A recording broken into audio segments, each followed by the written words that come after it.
Okay, just a quick reminder that we are live streaming this on our YouTube channel. And our guest speaker is here today. If you want to say hi to Dr. Damania, he's going to be talking to us about his why in medicine. And we'll get started in a couple of minutes. We're just letting the last people in.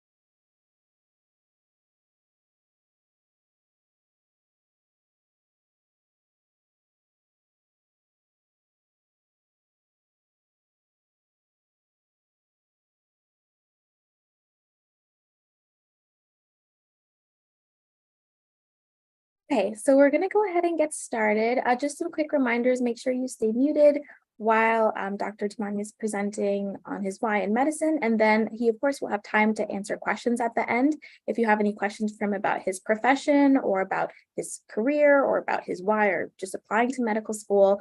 So be sure to save those for the end. And we also have closed captioning on. So if you need it, feel free to go down to the bottom of your Zoom panel and you can access the full transcript at any time. But without further ado, we're going to hand it over to Dr. Damania, and he will begin his presentation. Wonderful. Well, thank you all so much for joining. Hope you all are doing well. Thank you, Davina and Ahmad, for hosting such a wonderful forum. I definitely echo what Davina was saying, that you by no means need to keep your camera on. However, if you are able to and would like to turn on your camera just so that we can have an interactive, engaging discussion, I would greatly appreciate it. So again, thank you all for joining, and I'm going to go ahead and share my screen.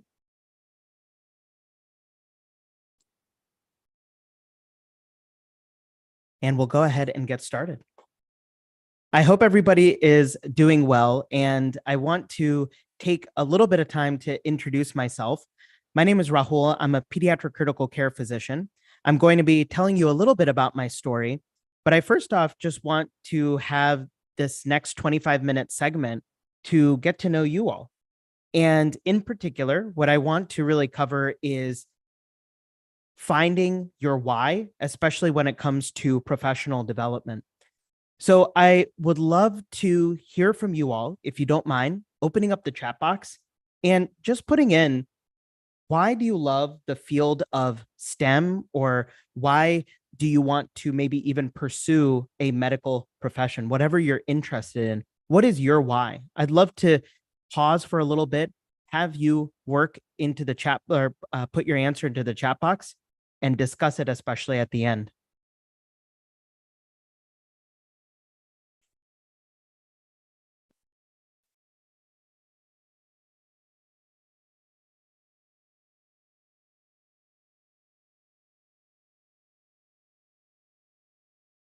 Wonderful. We have such an international audience. I did put the chat box or the question in the chat box, but I'm getting a lot of wonderful resonating themes. You know, I like to help people. I want to work with children. It's never boring. It's so broad. I'm going to spend a couple minutes here. Please take the time. If you're able to turn on the camera and also type into the chat box. Finding cures for diseases, help people experience something new every day and constantly learning, helping low-income families, so certain populations. Wonderful. And thank you for even writing a couple of sentences just to go deep in the thought process. I see research is something that's very important. It's very rewarding. Even specific topics like neuroanatomy, improve healthcare services in home country. That's so powerful. Wonderful. Well, if you're still working on your why, definitely, keep typing it, and we will disable the chat box at least for right now. But then at the end, we will reopen the chat box for both questions. And if you hadn't had the chance just yet to put your why into it, we can do it at the end. Thank you, everybody, for participating. This is great. The reason why I wanted to have a talk and discussion about purpose is because whenever the going gets tough, it's exactly what you all put in the chat box that you want to recenter yourself with. Professional development, personal development, it's not always linear. How many of you all agree? Go ahead and put your hands up, right? There's always going to be ups and downs. But when you are able to center yourself around your purpose and your why, for example, what was the reason why you chose a field like medicine or a STEM-based field? I think that will allow for you to have longevity, a reduction in burnout, and sustainable happiness.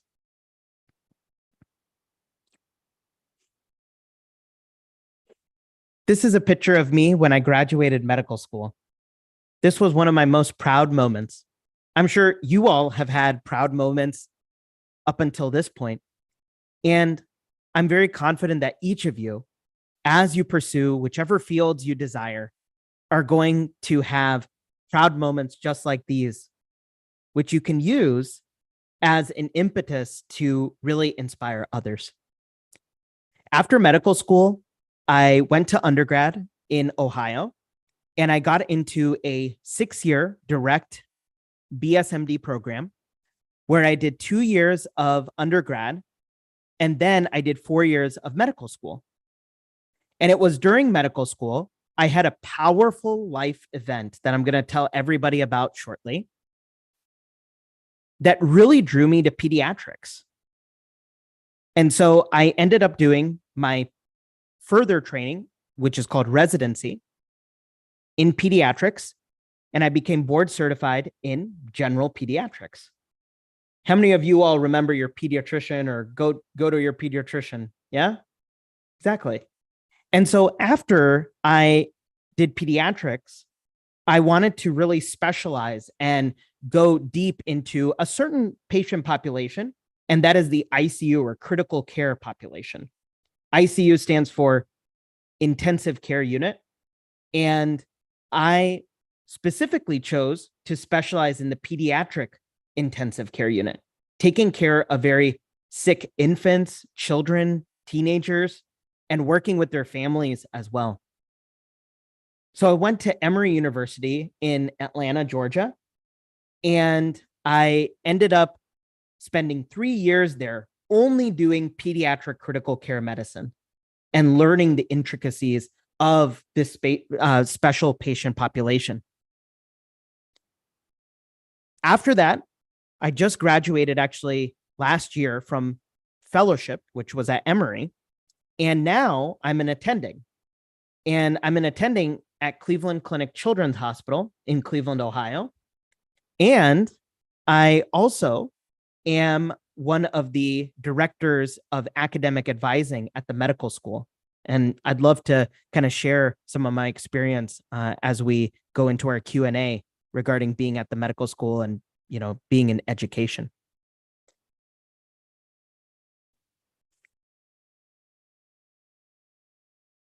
As mentioned, I have a very unique why. And what I'm going to do is tell you a little bit about what happened on March 16th, 2013. My life changed forever on that day.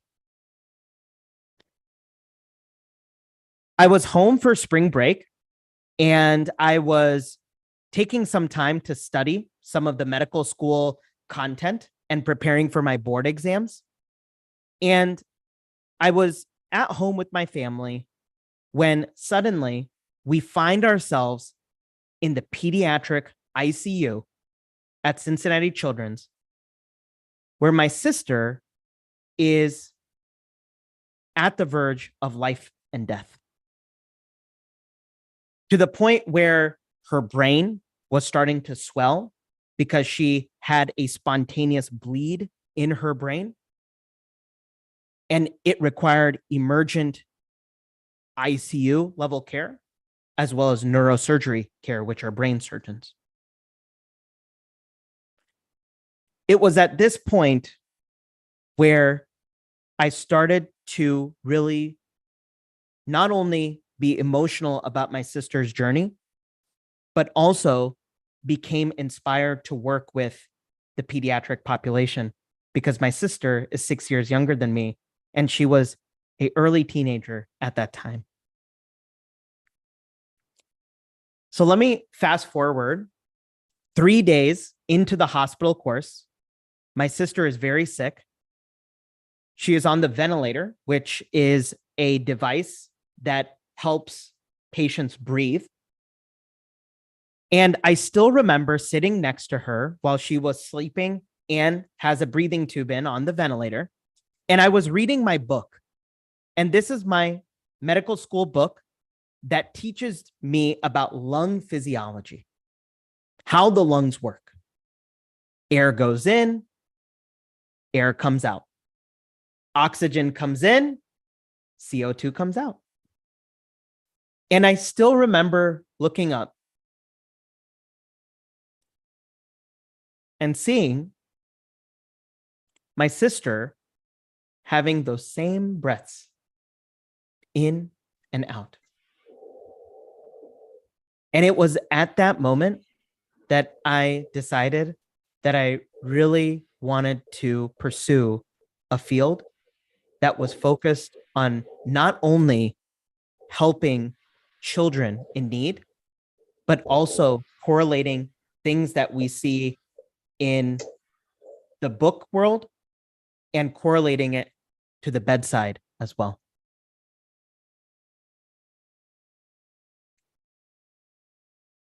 I have 3 lessons which I want to give you in this talk. The first of those lessons is be anti-fragile. I'm going to go into this a little bit more. But this is a child who, as you can see, is playing with a toy. And every time the child is reaching for that toy, what's going on with the toy? It's moving away. This is something that the pediatric population has really taught me as I've worked with children for many years now, that every time a child sees something interesting, they reach for it. And sometimes they get it, but sometimes they don't. And that's something that's super important for all of us, is that opportunities are going to arise when you're going through your education, when you're going through finding careers. And I want you to reach for them. But if you don't get it, that's okay. Other opportunities will come, and just try keep reaching for those opportunities more. Because in essence, it's difficulty that wakes up the genius. The fact that you can be resilient every single day, reach for the opportunities that are in front of you, and put your heart and soul into them.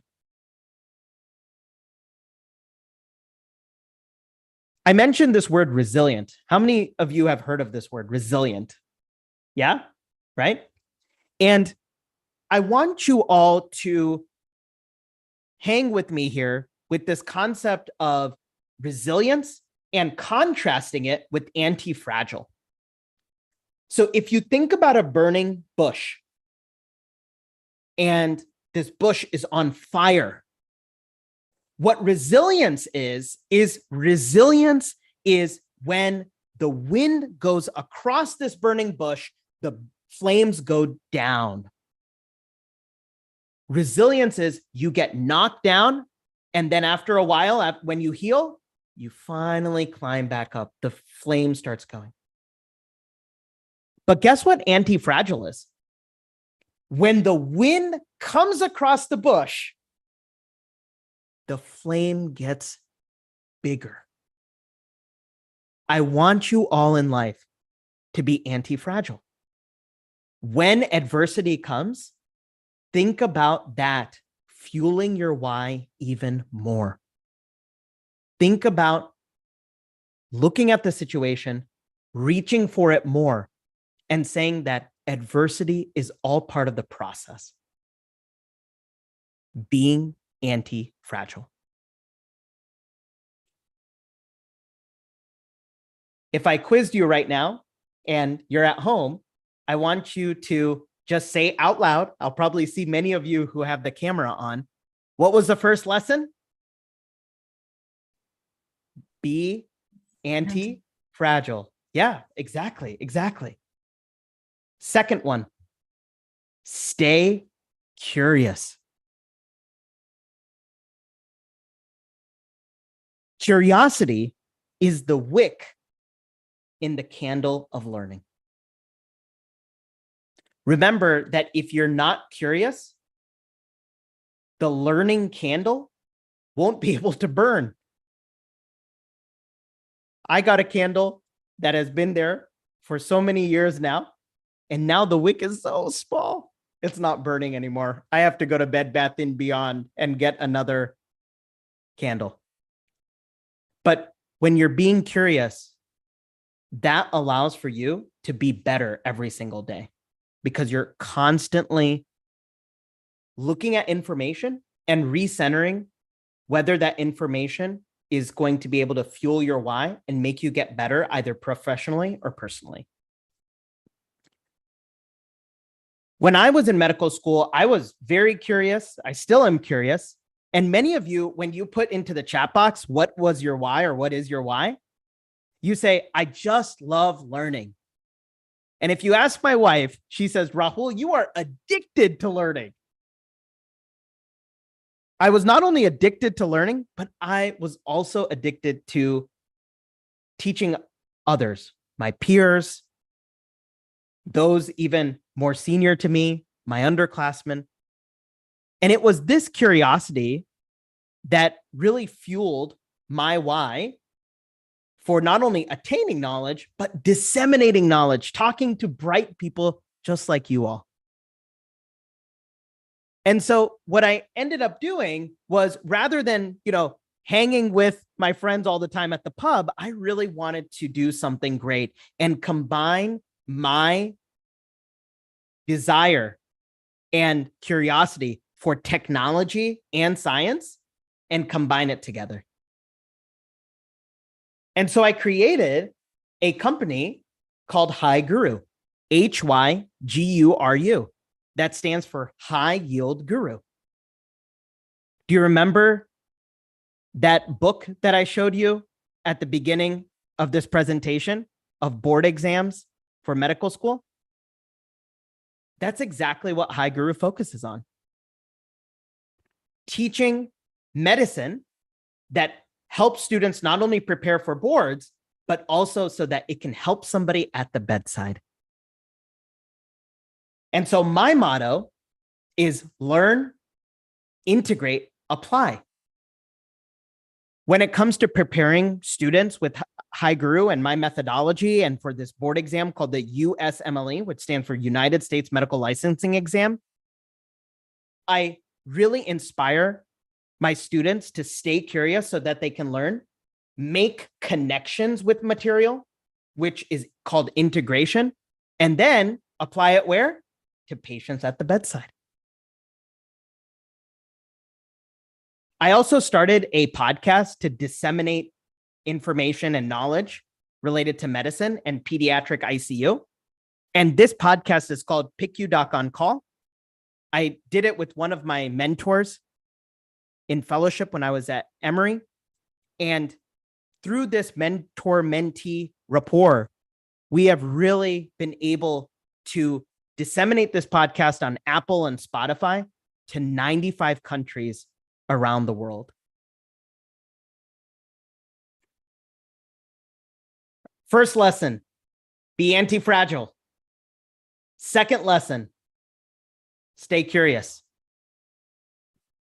And third lesson, forgiveness.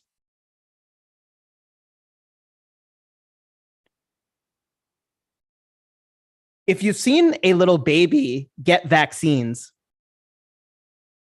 it's actually such a good lesson in forgiveness. Whenever a baby is going to get a vaccine, right? They're happy, they're happy, they're happy. Once they get the vaccine, what happens? They cry.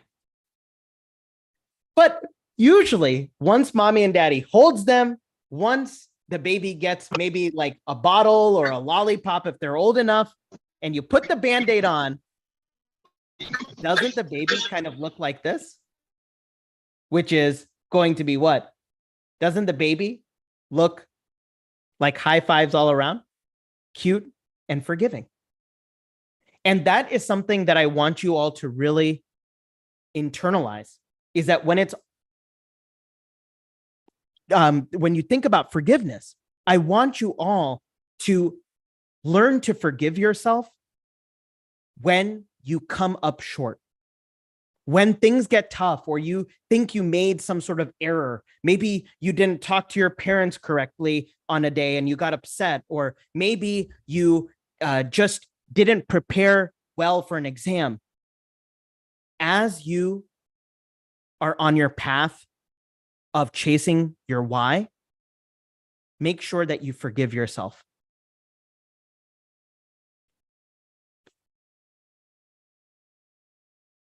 Forgiveness does not change the past, but it enlarges the future. When you forgive yourself, you reduce the cognitive load, that stress that you have. I didn't finish that on my to-do list today. And then when you forgive yourself and say, it's okay, I'll get it done tomorrow, you can enlarge your future and you can reach for more opportunities. In all of this, I will say balance is so important. School, personal, career.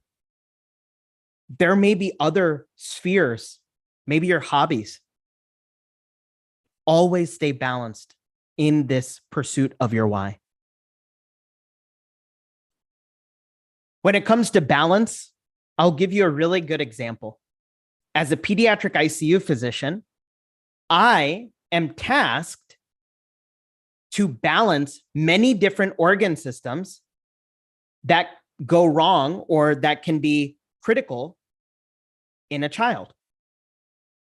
So sometimes their heart isn't working, which is affecting their lungs, which is affecting their brain. And each therapy that I choose to help save that child from dying, I have to keep in mind, how does my decision affect another organ? How does my decision to give some therapy for the heart, how does it affect the brain? So as you all are going to go for opportunities and forgive yourself and enlarge the future, make sure as you balance these domains, you center yourself. If I make a decision in this sphere of domain, how does it affect another sphere? 3 lessons: be anti-fragile, stay curious, and learn about forgiveness. Education is a lifelong journey whose destination expands as you travel. And as you travel, always center yourself around your why. Thank you all so much for having me. And I'm so excited to answer any questions you all may have. Feel free to go on Instagram and follow me, Hi Guru Prep. I put medical quizzes. I put some graphics to help you understand and stay curious about medicine. So if you all have your phone, feel free to take just a couple minutes and follow me I'd love to connect with each of you, and you all can message me, and I can hopefully try to help guide and mentor you on the journey. Thank you all so much. Awesome. Thank you so much.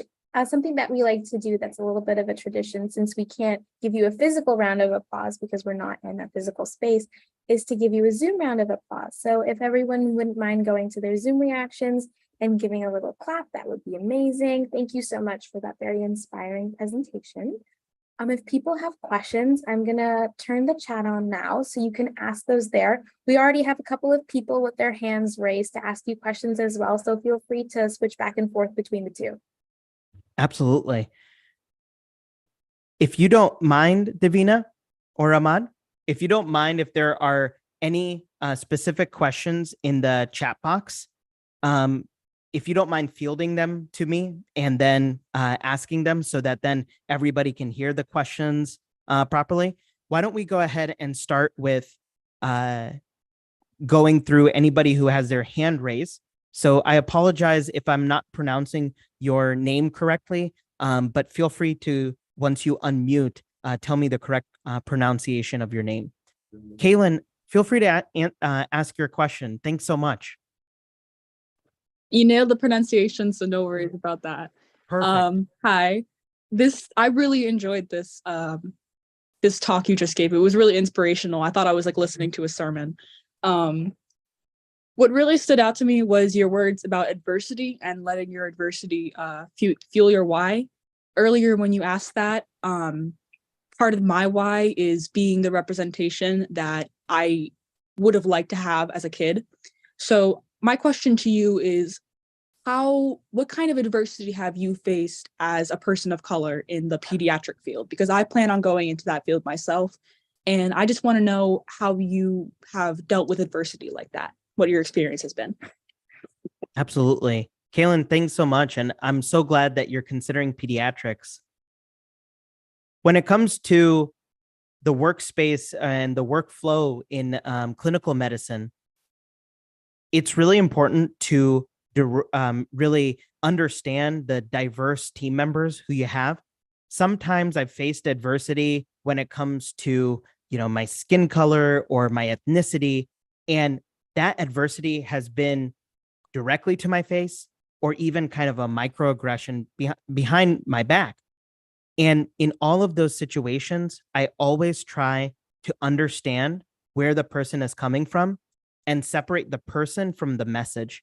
Maybe they're just having a bad day. Maybe they ended up having that same microaggression to them, and this is the way that they're experiencing or channeling or portraying their grief. So just something that will allow for you to give people the benefit of the doubt and traverse any sort of discrimination in the workforce. Excellent. Why don't we alternate, Davina? If there are any questions in the chat box, feel free to read them to me, please. Awesome. Yeah. So the first question that someone asked was there a time where medical school became challenging for you? And then I guess, how did you handle it? Absolutely. I think my sister's experience really was the pinnacle of my challenge, because as you all know, not only going through the hospitalization, which she ended up, surviving and doing well, that's one part of the journey, but the other part of the journey is the recovery process. So being that support system for my family, going back and forth from medical school to Cincinnati, Ohio, which was about 3.5 hour drive, and just checking in and seeing how I can help my family as she recovers, that also was part of the adversity. So I really learned a lot through this experience, and I'm really glad that my sister is doing well now with her health. We'll go ahead and go into a hand raise. Zainab? Hi, my name is Zainab Qureshi, and thank you so much for your meaningful words today. My question for you is, do you feel that overall becoming anti-fragile and finding forgiveness was tough for you on your journey, or was it something that you always tried to stay mindful of from the beginning? Thanks so much for your question. I think that those processes or those themes came after I went through just some challenges, and then I recognized that challenges are a part of professional development and personal development. And so I really tried to channel in a growth mindset. And that's where things like an anti-fragile, staying curious, and forgiving myself really started come to fruition. So it was kind of learned as I went through experiences. All right, thank you so much. Thank you. Yeah. Davina, please. Okay, so our next question from the chat was, what do you think was the most stressful part of medical school? Absolutely. The most stressful part of medical school, I think, was not just the content. The content, many of people will say that, hey, wow, all of that medical stuff is complicated. But I think it's the pace at which the curriculum goes was very challenging. And so I would really encourage those who are pursuing medicine to not only recognize that there is complex content, but there's a vast amount of content that can make it challenging. And the pace at which you need to know the content also is challenging.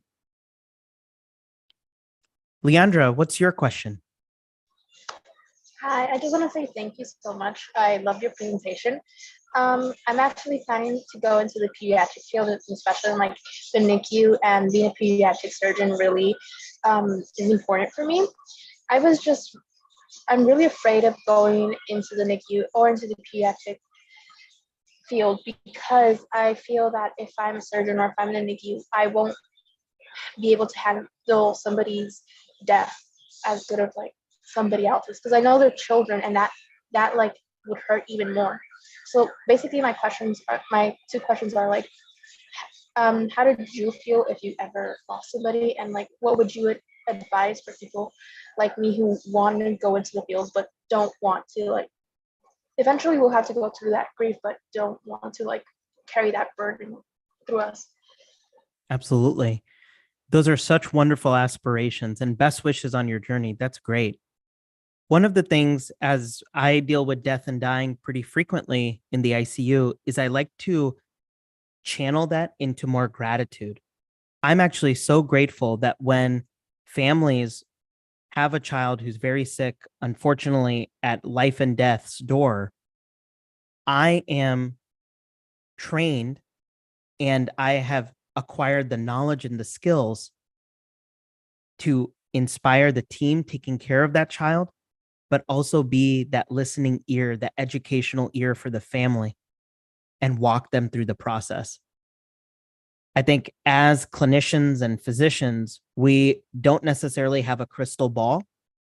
I would encourage you to look at the death and dying process as you holding the hands of the family and walking them down that path together. They know just a little bit more about their child. I know a little bit more about the science aspect, and together we try to make the death and dying experience as comfortable as possible. Davina, other questions? Yes. So someone asks, as an aspiring pediatric medical professional, this question was, how do you cope when a patient passes away? So you already answered that. And then do you have any advice with studying for the MCAT and also board exams? Wonderful. Thanks for that question. I think when it comes to board exams and MCAT, what's really important is to make sure you sit down and do many practice exams. Remember that for the MCAT, you're going to have to sit for hours on end. And so practicing that intentionally, deliberately, in a structured environment where there's no distraction, similar to how MCAT exam day is going to be, is so important. So lean into practice questions, learn from the practice questions, and keep taking practice exams so you feel ready for exam day. All right. Kashish. Thanks a lot, Dr. Damania, for this inspirational talk. It really opened my eyes today.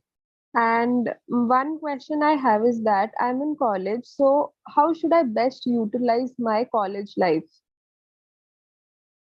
Wonderful. I think that is something that will definitely change as you go through your college life. I would encourage you to strike a balance between academics and your personal life.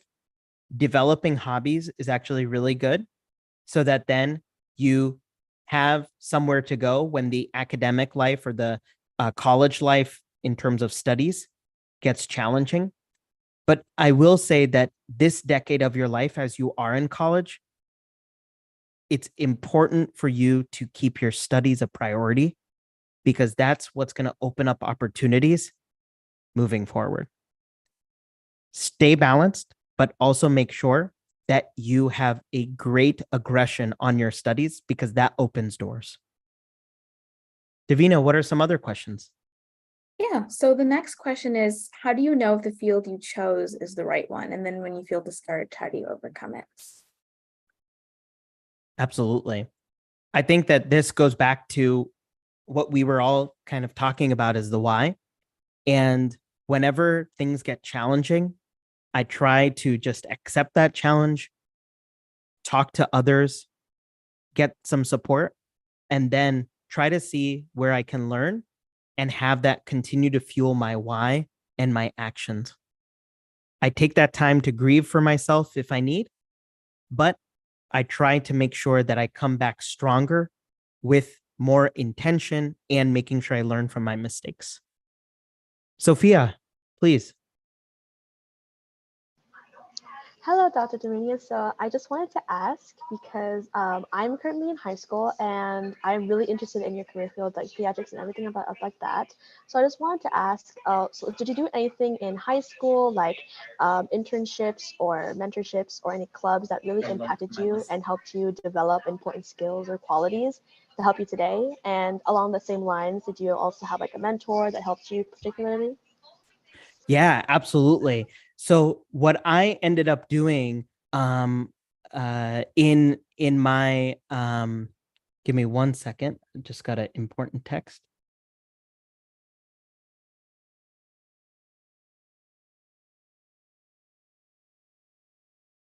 Thanks so much. I'm sorry about that delay.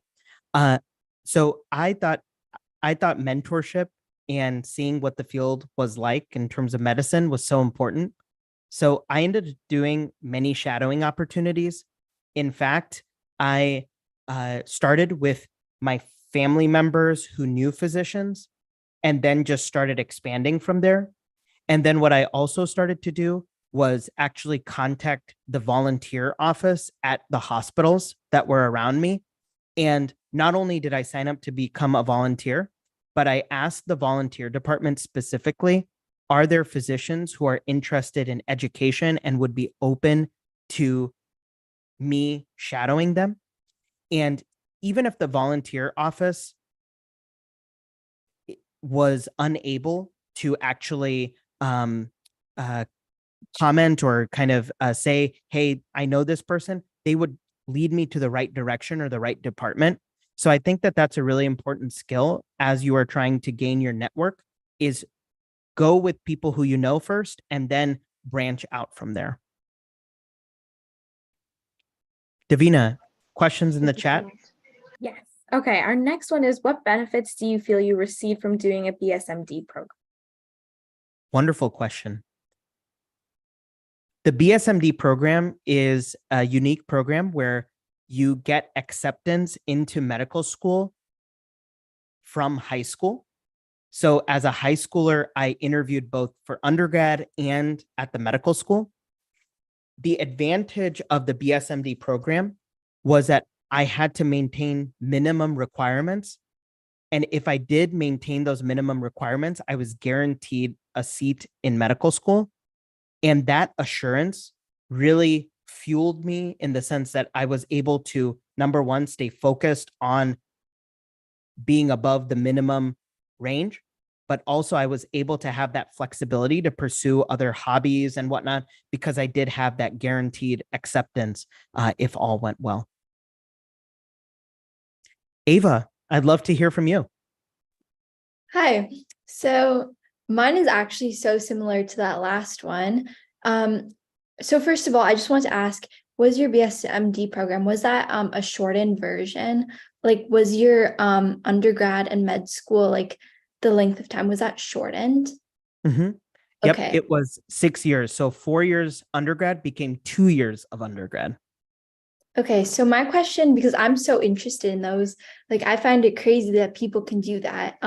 My question is, did you find that you like, do you have any regrets from doing a program that's shortened? And do you feel like you kind of like skipped out on your education, or did you feel like you were the same level as your med school counterparts? Yeah, what a wonderful question. Very thought-provoking question.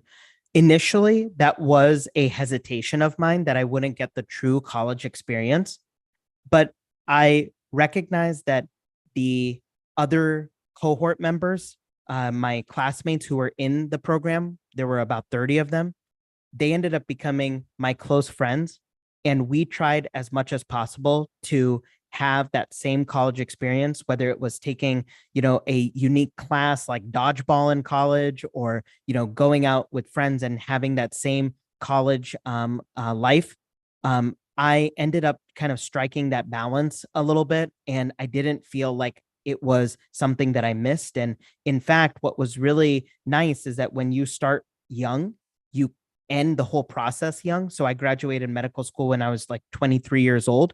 And so having that ability to become MD at 23 is going to be, to me was a big advantage, because then I could pursue residency, fellowship, and start even practicing on my own a bit earlier. Davina, what are other questions? Okay, so the next one is medical school requirements are so challenging and grades and the workload, it feels like a lot. What would you recommend for us to do to be proactive and to not feel like we aren't good enough in comparing ourselves to others while also pursuing medical school? Absolutely. Medical school admissions, as many of you know, are getting so competitive. And so what I would advise you to do is really make sure that you stay open, but you stay focused. So what does that mean? Staying open means that you look at all of the opportunities, what is going to fuel your passion for continuing to pursue medical school. Stay open to many opinions as well. You have advisors, you have your parents, you may have that cousin who's in medical school, but then stay focused. Stay focused on the 3 or 4 things that really inspire you to continue to pursue medicine, because it is those things that will allow for you when maybe the admissions don't go in your favor, maybe you have to pivot and take a gap year. It is those things that you have to hang on to that will keep your passion going in medicine. For me, that was shadowing and volunteering. I loved that aspect, just to walk around in the hospital and be a part of a team. I was the lowest on the totem pole, but when my MCATs didn't go well, I always knew that, yes, at least I can be volunteering. And so I stayed open, but I stayed focused as well. So, and stayed anti-fragile, like we talked about. Wonderful. Vaishnavi, do you have a question? Yeah, so I know that you went to a BSMD program, and I'm currently a senior in high school. And I was just kind of wondering, a lot of these programs, when you apply, they ask you to write an essay about why you want to do medicine. And I know that you told us about how you wanted to become a pediatrician, but why did you want to become a physician in the first place? Like, I know you started shadowing in high school, so I was just kind of wondering why you wanted to be a physician. Yeah, I think it was probably a combination of nature and nurture. So, nature, in the sense that I, similar to many of you, was very curious about not only science, but taking that science, thinking about it, and solving problems, and then also having that thought process help others who may be in need in terms of their health. So the complexity, the ability to critically think, and the application really drove me. So that's kind of the nature. And then the nurture part, many of my family members are physicians. And so that allowed for me to have a nice scaffold around me that kept me focused on the path towards becoming a physician. So it was a combination of both nature and nurture. Davina, questions? Yeah, so the next question is, how do you recommend that students get volunteering or shadowing or internships opportunities while they're still in high school? Excellent. I mentioned that advice that, contacting the volunteer office and seeing where opportunities that you can become involved in the hospital. I also would say that it's important for you all to have a one-page CV or resume, just one page that describes yourself. Maybe even at your stage in life, if you're in high school or college, having a picture, filling out where you are in school, a blurb about your skills, your interests. Maybe there are certain things that you were involved in high school, like Spanish club or some sort of extracurricular sports, and have that all in one page. And then start networking, starting with the people who you know, like we talked about, and make sure you're sending emails with that attachment that here is who I am. I'm looking forward to learning more about the field of medicine. I'm looking for a mentor, and here is a brief background about me. And then you, in the email, or if you're talking to someone, you want to ask this question: would you feel comfortable in being a mentor and keeping me in mind if there are any opportunities which arise which you think would benefit my professional development? Why I ask it in that specific way is that then doesn't put the pressure on somebody else as you maybe cold call them, or maybe they're a distant relative or friend of a relative. Would you feel comfortable? Allows for them to give you a dialogue, and you're asking a specific why, but it's an open why. It's not just saying, give me shadowing. It is actually saying, would you feel comfortable thinking of me if there are any opportunities that arise that you would feel would be helpful in my professional development? Excellent. Jaylene, I'd love to hear a question from you. Hi, I just want to say thank you so much. Your talk was very empowering. I did hear that you had a bunch of physicians within your family to help guide you. I am a first generation pre-medical student, so I'm not sure how, or like I'm asking any advice for someone who doesn't have that much opportunities or any mentors within their family to help guide them throughout this process. Absolutely. I think that even if you don't have direct family members, expanding that network, even starting with your own pediatrician or whichever primary care physician who you see, that will be very helpful. Even family members who you have that go to the hospital or have other specialists, say a family member goes to see a cardiologist, for example, maybe supporting that family member at that appointment and then speaking directly to the physician just for a brief time and talking to them about your interest, and even having like a one-page summary of who you are so that then you can put it on their desk or hand it to them directly. I think that that's a nice way for you to start and also get ahead very quickly. Davina, do we have time for a couple more questions? Yes, we do. So I'm going to combine the next two questions because they're pretty similar. But Okay. people are asking, how do you know if the career you've chosen, so for you, pediatrics, how do you know if it's the right one for you? What if there's another field that might be a better interest, but you're not able to explore that? Absolutely. I think that this really involves faith.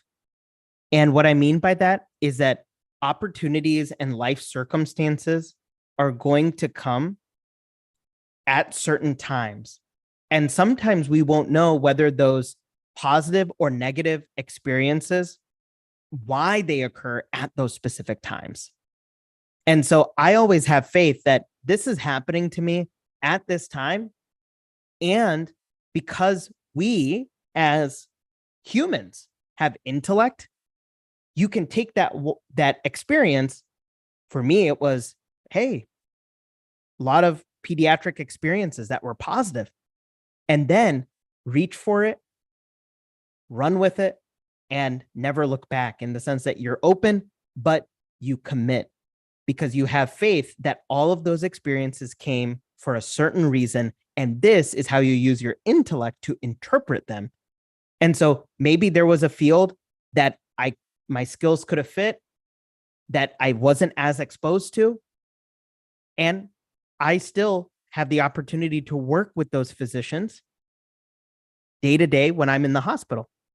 So it gives me best of both worlds. Excellent. Sophia, do you have a question? Yeah, thank you so much. So first, I just wanted to say thank you so much for your talk and all the advice you've given and all your time. I wanted to ask if you had any advice on finding your why if you still haven't found it. Like you mentioned that one big motivator for you was your experience with your sister. By the way, thank you for sharing that, and I'm glad she's doing better now.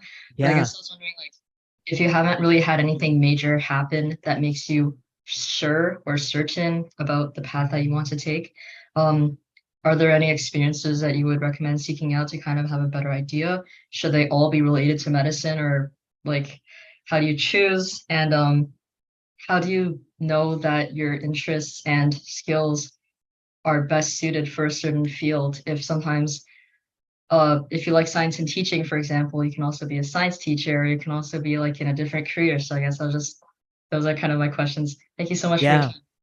No problem, Sophia.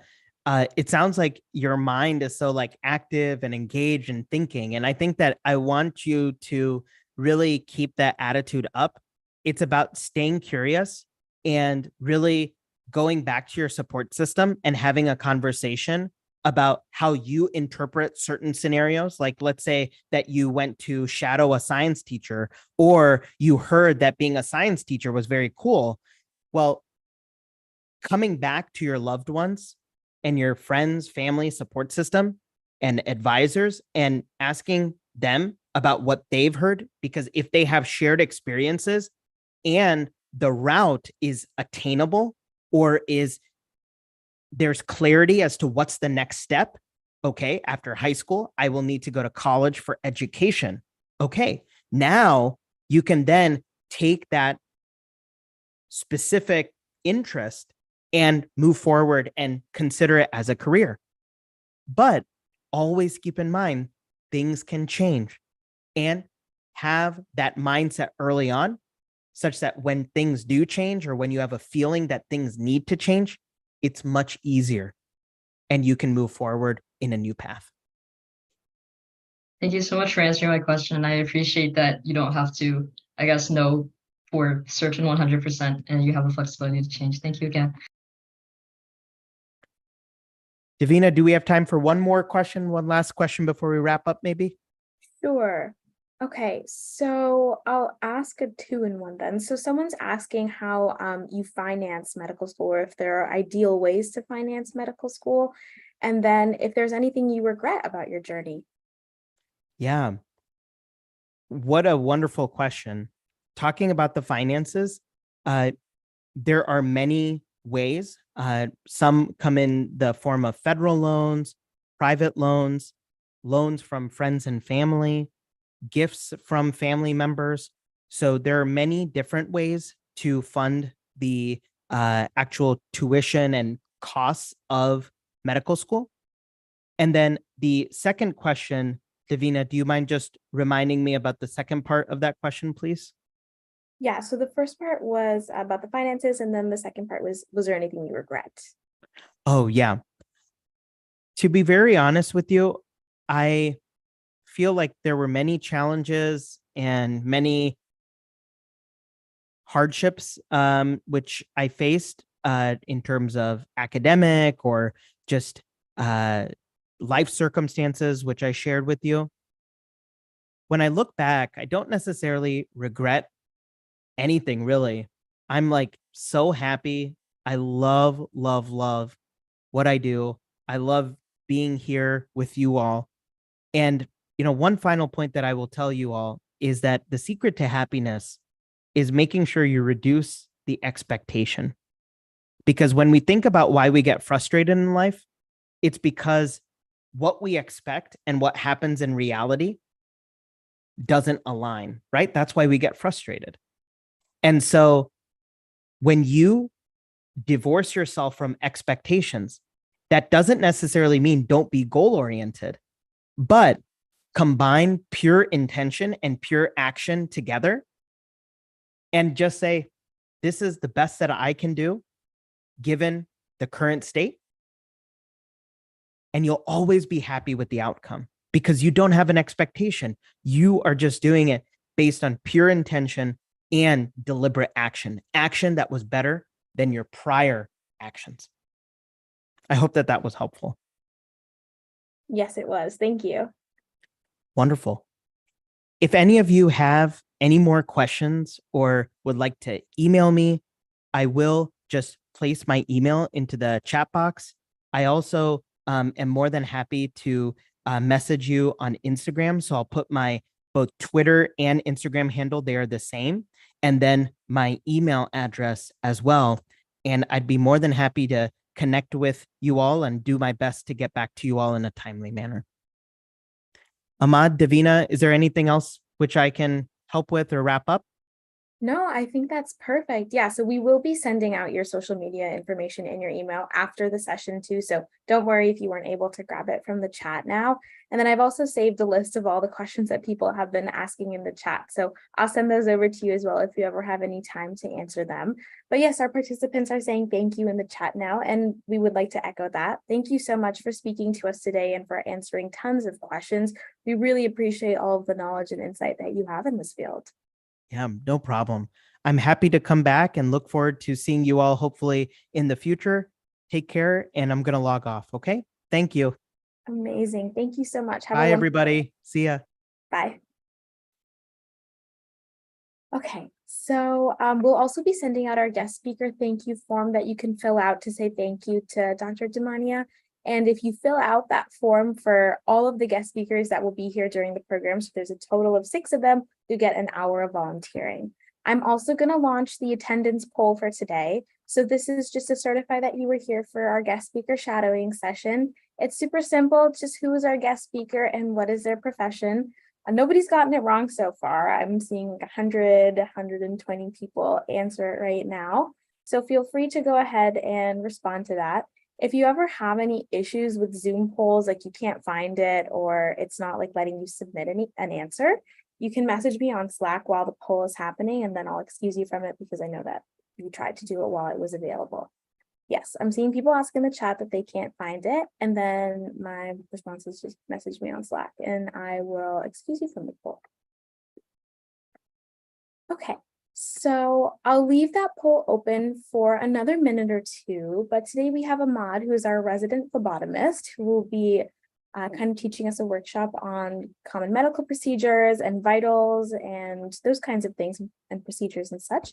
So Ahmad, feel free to take it over now. And if you have questions for Ahmad, he'll be asking some throughout the session. You can always raise your hand or use the chat, and we'll stick around at the end of the session if you have extra questions, but feel free to go ahead, Ahmad.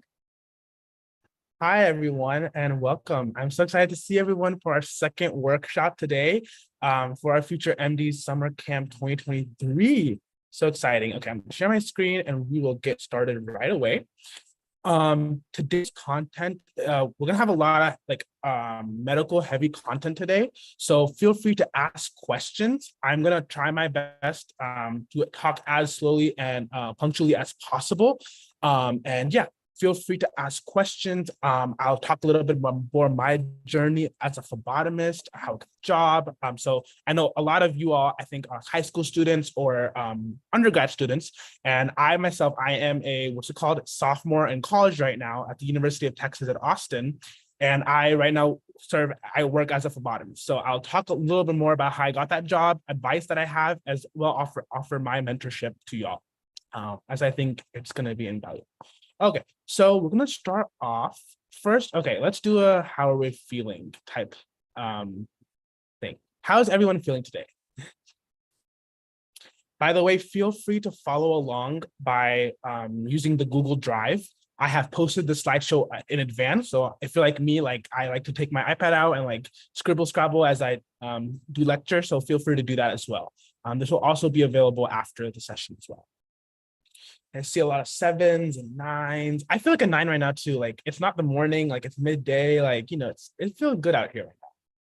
But it's brutally hot where I am. Like I'm in Austin, Texas right now, and it's over 100 degrees. So I am internally dying, but hopefully the air conditioning in here is keeping me at peace. Very hot in here. Again, if you haven't received the poll, please feel free to reach out to Davina on Slack. Sounds good. I see a little 2s, 6s. Okay, I think, again, I'm feeling it. We'll go ahead and get started. So today our goal is to talk over some common medical tests. We're going to talk about vitals, common vitals, about procedures and some responses. Again, yeah, we're going to talk about that today. So first, we'll start off by talking about vitals. What are vitals? So a lot of time when you go to the doctor, the first step in developing a differential diagnosis, the doctor will take your blood temperature, or the nurse or the PA, whoever is in charge of you that day, or leading the clinical practice. It's going to be the body temperature, the pulse rate, the respiration rate, and the blood pressure. There's a couple other ones as well, but right now let's really focus on these 4. Someone in the chat, or if you want to raise your hand, why are vital signs important? I'll check the Slack right now. But Davina, if people are raising their hands, feel free to call on them. I can't see them, unfortunately. Okay, hints for medical issues. We see something abnormal. Yeah, correct. So we know what the normal ranges are, and if it's it deviates from that, we can suggest that something might be going on, like a fever or hypothermia. They allow us to the current state of the patient and identify abnormalities, check the overall health of the patient, the indicators of health. That's perfect, exactly. Yeah, great job, everyone. So to summarize what you pretty much all just said, vital signs are really easily measurable and they help to detect problems. And they are important to detect medical problems, and they're really quick to measure. Usually it takes 30 seconds to a minute to obtain a vital. And usually it's even faster now. Like if you are like inpatient in the hospital, most of the time you're already hooked up to machines that automatically tell you your vitals. So doctors know it. I'll show you one later today. But like if you ever seen that big machine that's like has like the little ECGs and it has numbers by it and everything, all of that is your vital signs. Most of that includes your vital signs, and I'll show you some of that today and we'll debrief through that. So the first vital sign is body temperature. Body temperature is the balance between the heat produced by the body and the heat lost from the body. And usually there's a normal range for healthy adults. It will range from 97.8. That's kind of where you want to be, give or take. And if you are higher or lower, it can be dangerous and concerning and can be a sign of a medical emergency. Yeah, and again, normal temperature, again, differs based on your activity levels, your gender, your physical state, mental health. It can all affect your body temperature. Anxiety is also a big one. So yeah, what are some ways that we measure body temperature? Feel free to use the chat to put some of your answers. There's many ways we do measure body temperature.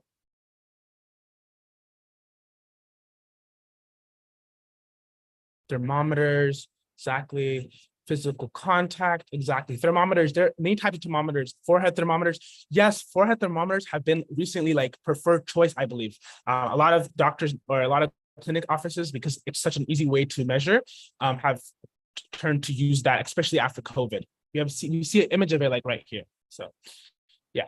So one way you can measure body temperature is rectally. And this, again, it differs from like your temperature by 0.5 to 0.7 degrees. It's higher than the mouth. So it's not the preferred choice of measuring your body temperature, but it is one way that if there is, if they do need to measure rectally, that is a way to measure. Orally is kind of the most common one we know. It's whenever the temperature is taken by using by either putting a little glass thermometer or some model or like a digital thermometer that uses electrode probe under your tongue to measure your body temperature. That's another way of measuring body temperature. And axillary is also another way of measuring your body temperature. And again, it tends to be lower, about 0.3 to 0.5, 0.4 degrees compared to taken by the mouth. But again, you can take it under the arm. Growing up, this is the one that like my parents always did. Like if they were seeing if I was sick, like they would always like have this little thermometer and measure my temperature under my under my arm. Yes, there was again. Yeah, we're so used to the forehead ones nowadays. Like you forget that there's so many other ways to take it. And again, different situations calls for different practices. So not all the time can I take it through the forehead. Sometimes they want to check it in other ways. And to do that, again, you have to have more than one method of doing it. Again, another really accurate way of doing it is by measuring your body temperature used by your ear. And this is one of the most effective ways because the eardrum actually reflects the body's core temperature. So it's a really, really accurate way of knowing your body temperature. This kind of measures like the temperature of your internal organs, and it's a really good way of measuring your body temperature.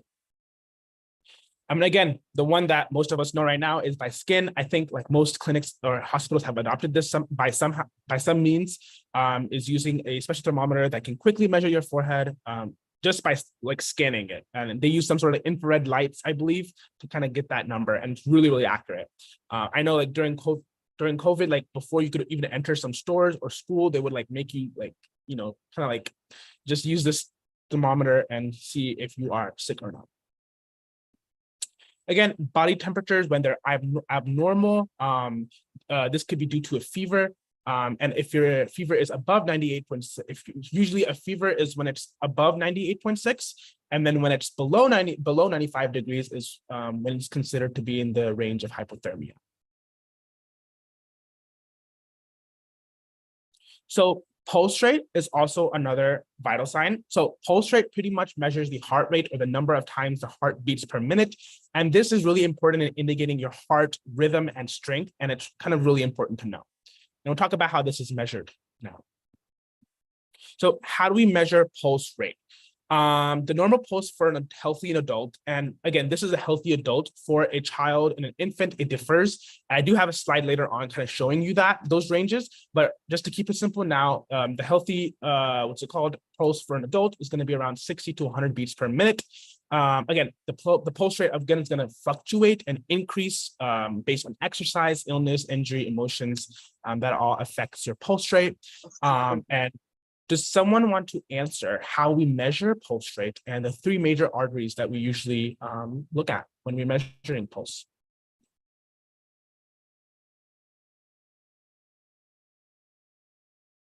Carotid artery, perfect.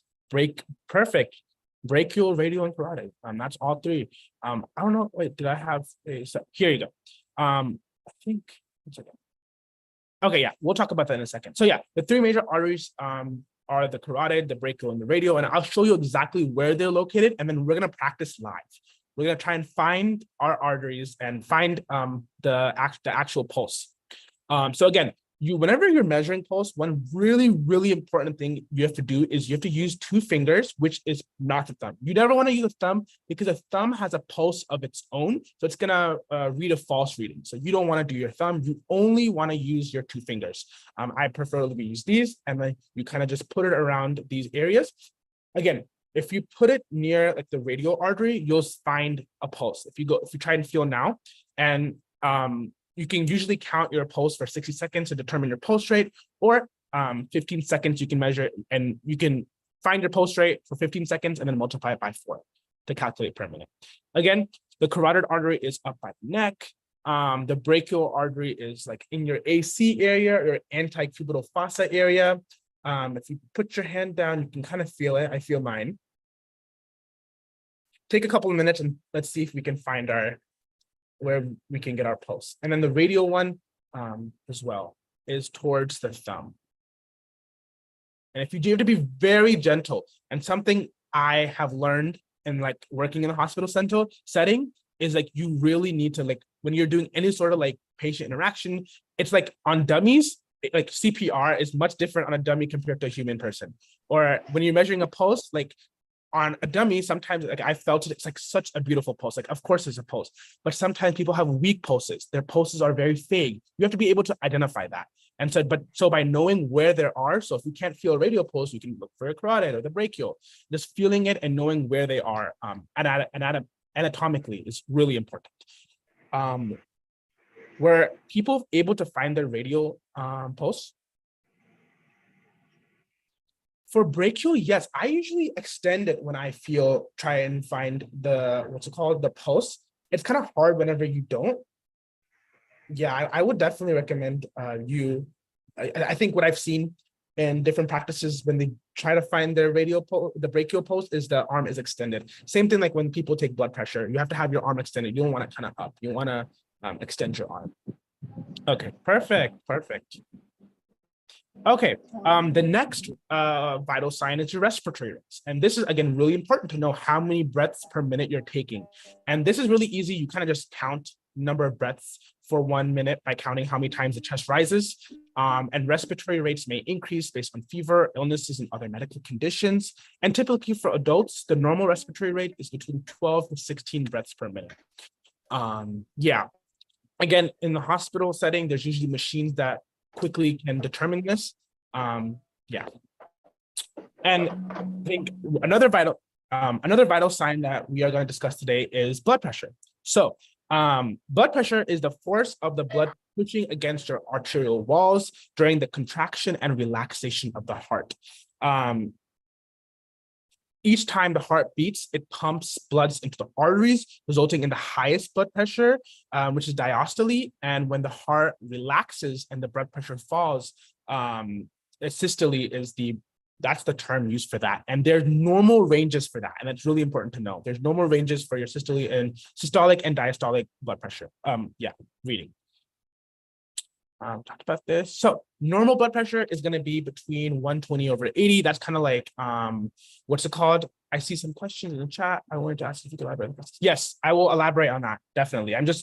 Definitely we'll talk about that. Normal blood pressure is usually 120/80. Anything kind of that elevates from this range can be known as elevated blood pressure.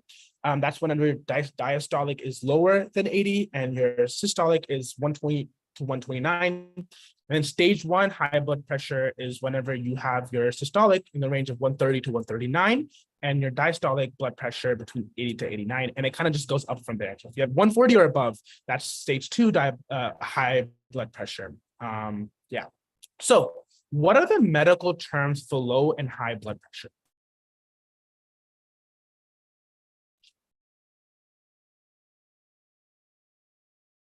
Yes. Hypo and hypertension. Perfect. Exactly. What's the specific one for low blood pressure? Hypo. Yes, hypo. Hyper is when it's above what's called your blood pressure is high. Oh, I think we might have flipped something. Okay. We'll talk about that. Okay. How do you measure blood pressure? Does someone know the specific machine or the medical device used to measure it and what it's called?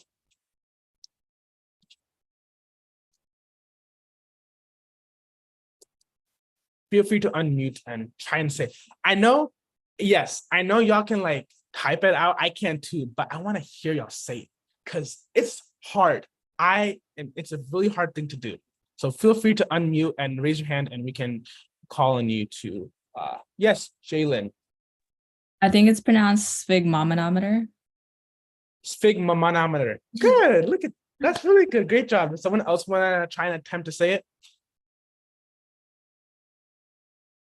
Alexis? I think it's pronounced sigmometer. It's sphygmomanometer. Like, it's such a weird, like, honestly, I'm going to show y'all. Let me send this in the chat. Everyone in this meeting. Oh, this is how you pronounce it phonetically.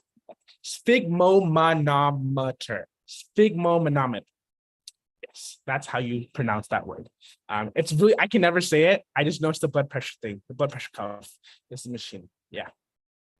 Sounds good. I don't know who came up with that, right? Like, it's so like, just make it easy, right? Like, it's crazy. Okay, so now we're gonna dive into blood tests. We're talking about some common blood tests first. I'm talking about my phlebotomy journey as well, and what I do in the hospital and common practices and some tips and advice for you if you want to start that journey.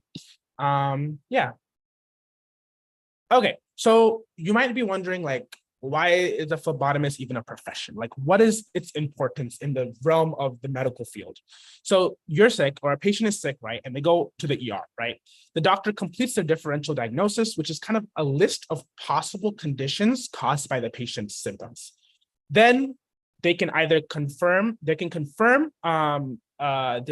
results if they came up with a potential diagnosis by ordering blood tests.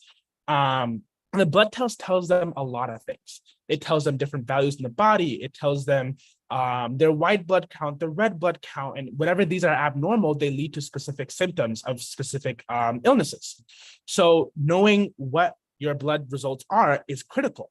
I work in a pretty level 1 hospital here in the Austin Metroplex, and it is like, without like, I actually usually the time that a phlebotomist works is usually from like really early in the morning, like 3 a.m. Sometimes I work at 3 a.m.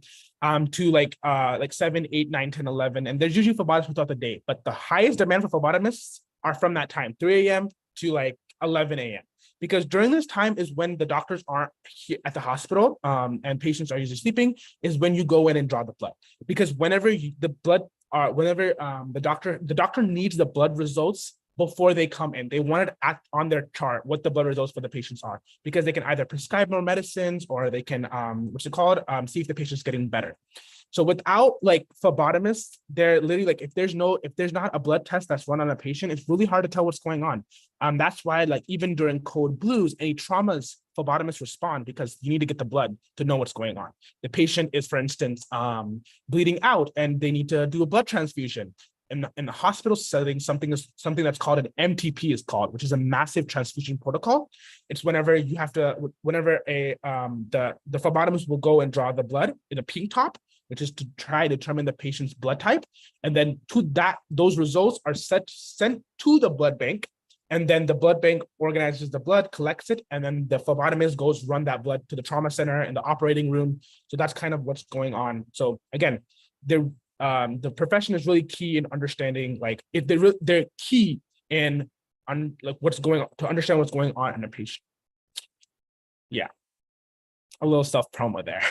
Okay, so blood tests. So there are a lot of different blood tests that can be run, and a lot of the time when you go to the hospital or you go to the doctors, you might see them have like a wide color of rainbow tops. So many different colors, blue, red, gold, you name it, the color is probably there. You might be wondering, what does that mean? So pretty much what that means, I actually have some to show you today. So by looking at these tubes, what do you think the difference are? Just by looking at it. I think there's one very visible difference.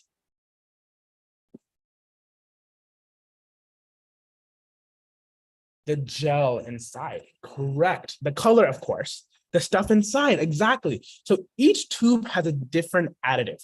So most blood collection tubes contain an additive that either accelerates the clotting of blood or prevents the blood from clotting, an anticoagulant. So most of the time, some tubes have anticoagulants and some don't have it. And that's why, like, the order of draw, matters so much, is because you don't want to be mixing these different tubes and different coagulants within the tubes. This coagulant in this tube is the lithium heparin. It's called lithium heparin. And on this tube, the additive is EDTA. And other tubes, there are other ones as well. Like sodium heparin is another one, I believe, in the gray top. Some don't have this one has EDTA, or potassium. Again, every tube has a different additive, different gel. Some are gel tubes, some are not gel tubes, and it all matters. So whenever you put like a green, if you're following the order of draw, you would draw the green first and then the purple, because you don't want to mix the purple additive within the green. And there's a specific, this order of draw was developed by medical laboratory scientists, because when they test for things, like they don't want the additive for this tube to be in this tube. But some tubes are okay to mix the additives, but some are not. So you really want to understand, the main goal for a phlebotomist is to understand that you don't want to mix the tubes, or you don't want to mess up the order of draw. You always want to practice that as a standard of practice. And even before the order of draws, if you're, another thing that you could be asked to draw is a blood culture. And a blood culture pretty much tests for bacteria in the blood to rule out any infections going on in the patient. Again, this is the same procedure. Your phlebotomist has to come, they have to draw the blood. And usually there's one that's aerobic and one's anaerobic. And so one's aerobic and one's anaerobic. And sometimes you might use a pediatric bottle, a PD bottle. And this is pretty much whenever you are only able to get a very little amount of blood from the patient. And this, again, is specific tubes with specific, they're specifically designed for blood infections to test for that. Again, I think we talked over everything. You want to make sure that you do not mix the additives and the tubes. It's really, really important that you follow the order of draw. Okay, so now let's get into how you draw blood. I came prepared with some very fun tools to show you all. So we'll start with that. So first, before we do anything, let's talk about finding your vein. That is the hardest part of the job, is finding the vein. Once you have the vein, everything else is like you do over and over again. Like you don't even have to really worry about it. Like it's the same thing, kind of repeated, the steps. But the hardest part is finding the veins. A lot of times, whenever you go to the hospital, you might find out that like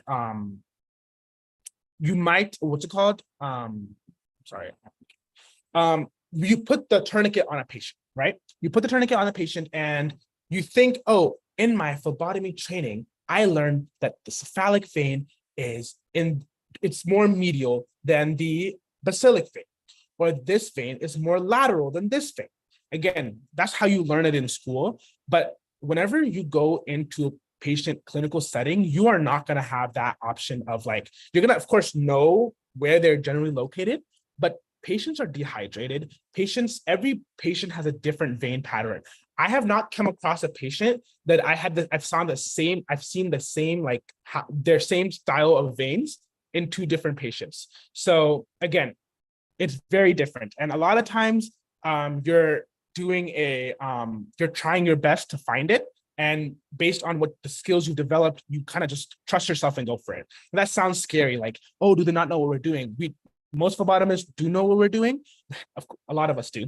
But you have to be able to just kind of locate the vein using your fingers. I know this morning we had some questions about people talking about like ultrasound machines. Those are not going to be helpful if you want to know how to find veins. I know a lot of people like, oh, just get a machine and put some gel on it and view it under an ultrasound. I say learn how to do it the traditional way, because this is something that's like you really need to know how to do.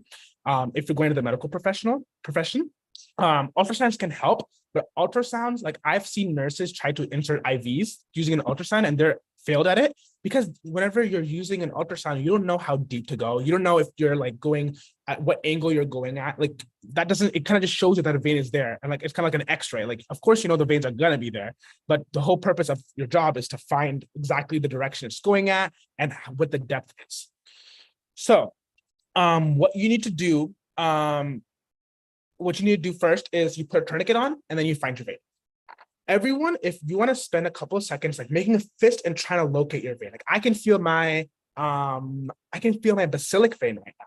No, I feel my cephalic vein. And I also feel my basilic vein. I think I also feel my median cuboidal vein. I think I found all three of them because I just know how they feel, like how the patterns work. But if you just feel, veins are very like what's called bouncy. That's how you know you're touching a vein. We'll talk about rolling veins in a second, because I get rolling veins every single day. How do you deal with people with deep veins? oh, you got to use a heat pack. So another thing that I'll talk about in a second is you have to get like a heat pack and you warm their body up. And this what this helps do. I actually have a heat pack. I can show you in a second, but it's over there. I have some as well, just because when I'm like sick, I like to just like have it on me. It's just really comforting. I love heat packs. But what it does, it kind of like what's it called? When you put heat on it, the veins kind of rise. The veins rise, and they can help find a vein. You also have patients that have edema. If you want to look up the term, I don't think I should have put a picture in here, but some patients have edema, or it's like it's a condition wherever they have a lot of fluid within their skin, and that is some of the most difficult draws to do because they're like, I could show you. I don't know if I can. I kind of want to show you because I want to. Okay. Edema. This is what edema is. It's whenever there's like there's fluid within the skin, and you can imagine trying to find a vein within this condition. There's some really specific tricks you need to learn how to do. Like the veins are there, but you have to push very deep. This is why you rely on your fingers. And ultrasound isn't going to help you. Like you have to rely on the finger, on trying to feel for that vein and the direction it goes at, and the plasticity of it. Yes, let me present this back. So again, you have patients that have edema. You have patients that are elderly with IVs going in like all their veins. So you have to like, go to the hand. And on the hand, sometimes you can see the veins a little clearly because it's like a really dark green area. I don't know if you can see. There's a vein right here, if you can see that green area. And if I put a tourniquet on, it will pop up. And then you can feel it and it's really bouncy. Is the heat pad a national protocol? Yes, you can use it on any patient. It's just like a little bag that you just like kind of it's like a plastic bag that you just kind of like mix and it becomes hot. It uses some sort of exothermic process to release heat, and then it you just put it on the skin and it helps rise the veins. That's something that I think helped me a lot in my difficult sticks, or when people's skin are very, very tough.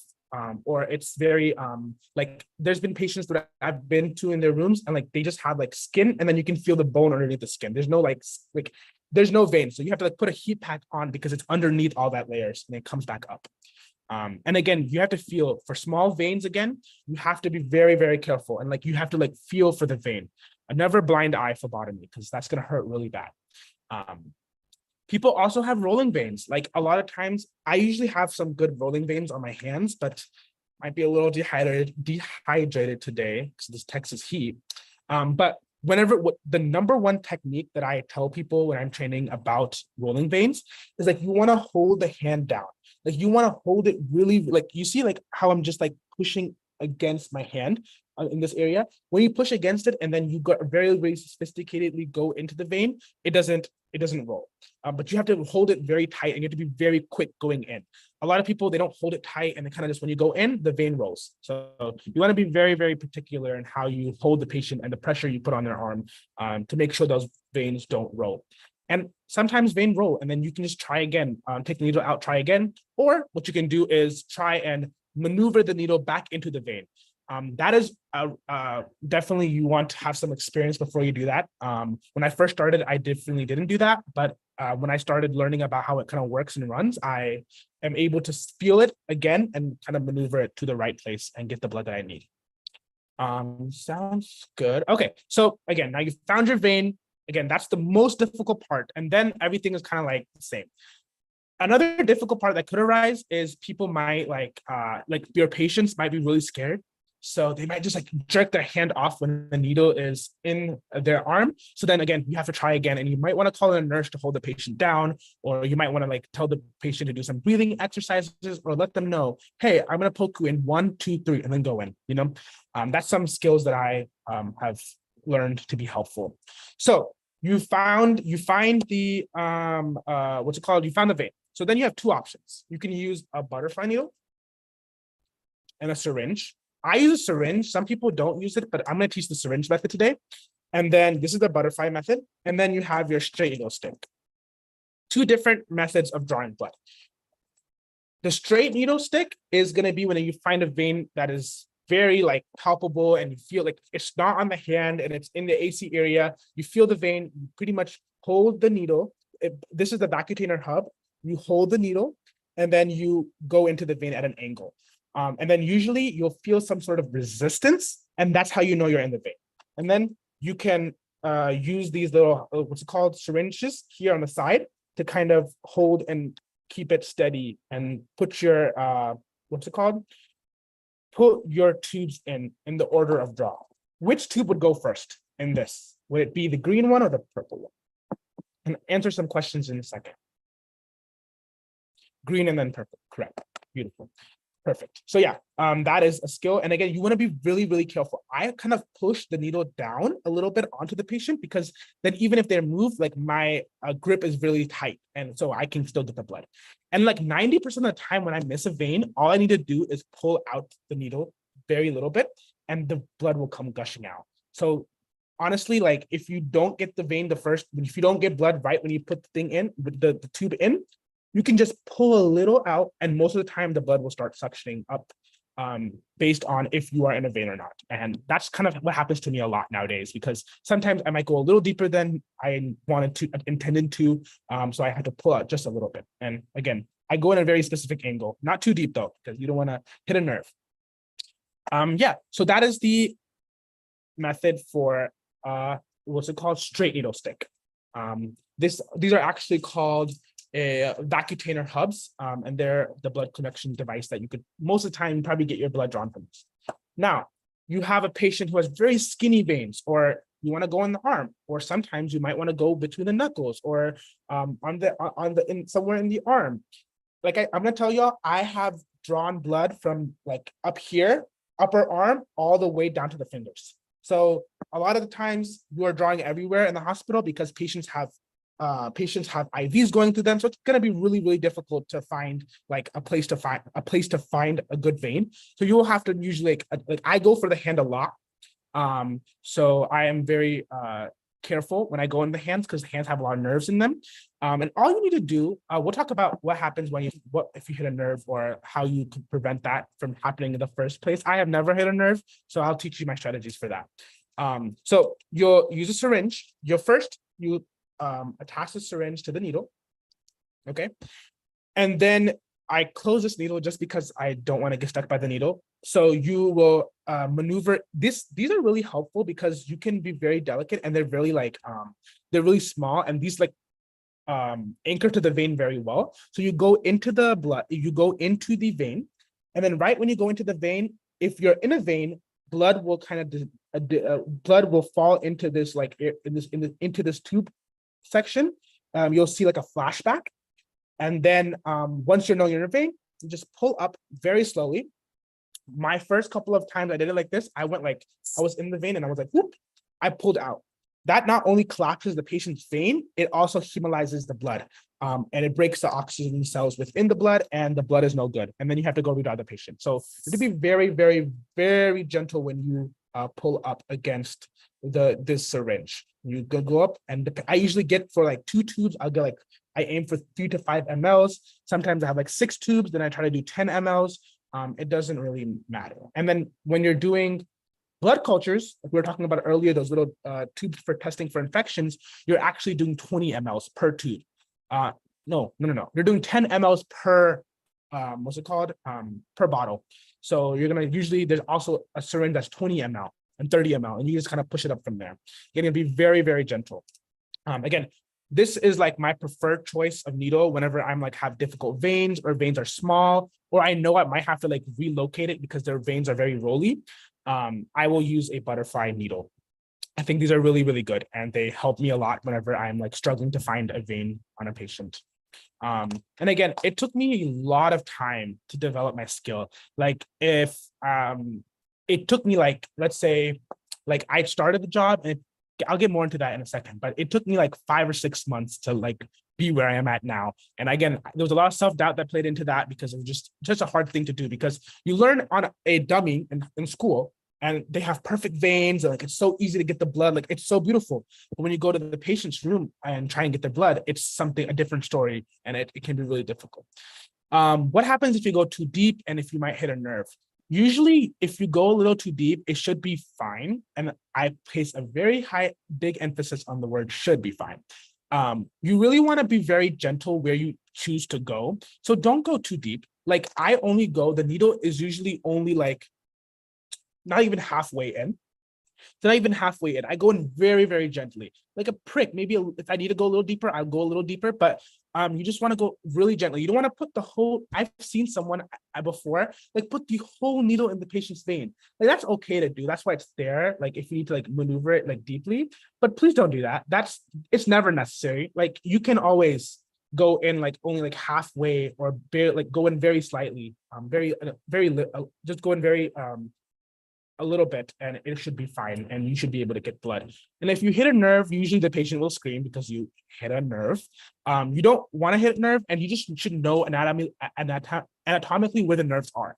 Like this area where the basilic veins are, you maybe shouldn't use that as your first option for veins. You should try and find a different vein to go to. But if you can't, then you can use the basilic vein. But you just need to be cautious. You need to know, okay, the vein is the nerve is there, so I need to be very gentle as I go in.